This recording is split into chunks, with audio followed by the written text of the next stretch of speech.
We've all felt that twinge at the back of our throats, the start of a cold. But is a cold caused by a bacteria or a virus? What's the difference? Does it matter? Sure, bacteria and viruses share a few things. Either of these germs can make us sick, either mildly or seriously ill. And both can be contagious through contact, body fluids, or contaminated food or water. But bacteria and viruses are as different from one another as your pet dog and your toaster. And it does matter, at least as far as how they make us sick and what treatments will work to help us feel better. Bacteria are small, single-celled organisms, around 3 micrometers on their longest edge. Yes, 3 millionths of a meter. Most bacteria help us. They digest food and even destroy other things that can make us sick. Bacteria are prokaryotic cells and are different from ours, which are eukaryotic cells, in that they do not have membrane-bound structures inside. This means that everything takes place in the same space.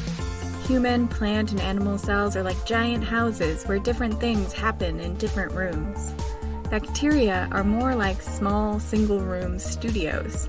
In this one space, bacteria hold their genetic material, or DNA, produce energy, consume nutrients, and can even double in size to eventually divide, making copies of themselves.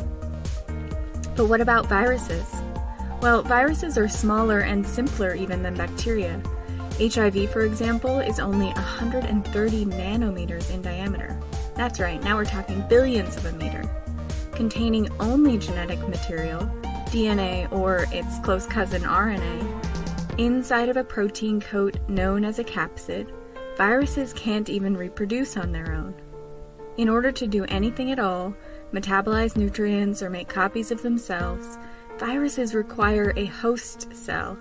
These parasites rely so heavily on their hosts, scientists argue that they do not even meet the criteria for being alive.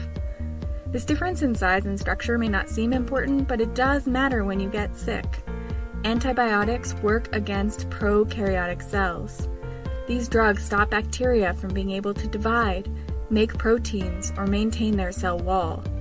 Thankfully for us, bacterial cells are different enough from ours that these treatments mostly hurt them and not us. But viruses rely on our cells to carry out their functions. There are no prokaryotic cells involved, so antibiotics are useless. Some antiviral medications stop viruses from entering our cells, the way viruses begin their evil takeover. But mostly, our best bet is to prevent them from making us sick in the first place, by using vaccines. So the next time you have a cold, commit to crawling under the covers and letting your immune system do the work. A cold is caused by a virus, and antibiotics, as you now know, are useless against them. Curl up with a good article about vaccines and wait it out. Sniffle while you learn how viruses sneak inside your cells, or how we can stop the spread of an infection by teaching our own immune systems to launch an attack.